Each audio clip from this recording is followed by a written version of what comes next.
Hello everyone, I'm Cassidy Rogers, and today we'll be discussing the article Oncologist Strategies and Barriers to Effective Communication About End of Life by Leet Granick, Monica Krzyzanowska, Richard Tozer, and Paulo Mazzata, as published in the Journal of Oncology Practice in July of 2013. I believe that communication around the end of life is severely undercommunicated. As our population age continues to increase, it is important that we have honest discussions around end of life. One of the struggles that our current health system is that we become overburdened as patients near the end of life, and we max out treatment when it may be futile. This article is specific to cancer patients, but I believe the strategies and barriers are not unique to just cancer patients and can be used with any end of life discussions. So let me summarize the content of this article. The purpose of this article was to explore oncologist strategies and barriers to communication when discussing end-of-life issues. The authors interviewed 20 oncologists between November 2010 and July of 2011 from 3 different cancer centers in Canada.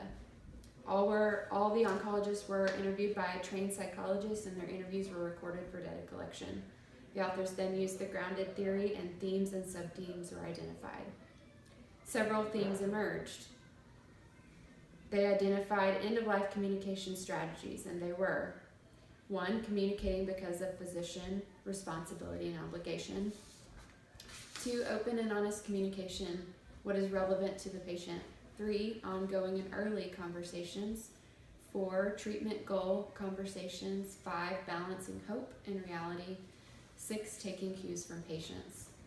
The identified barriers to communication about end of life were categorized into 3 categories: physician factors, patient factors, and institutional factors. Physician factors included treatment and palliation at the same time, personal discomfort with death and dying, team dynamics and responsibilities, the lack of consistent communication across the healthcare team, the focus on the cure, lack of experience with this communication skill, and lack of good mentorship. Patient factors included family reluctance to address end-of-life issues. The patient was not ready, language barriers, and young patient age. And the institutional factors included the stigma around palliative care, the lack of protocols around end-of-life issues, and the lack of tools and training. As for the strengths and weaknesses of this study, the strengths were this was one of the first qualitative explorations of communication about the end of life. It also allowed a personal perspective into the oncologist's view of the goal of effective communication around end of life, and it identified evidence to support communication skills training to help identify the barriers to end of life discussions. Weaknesses were the sample size was small. Only 20 physicians were identified and interviewed, and all were recruited from academic medical centers. So further research is needed to validate the generalization of this study and its findings, and we limited to oncology only. So as we consider this article, here are a few things to think about.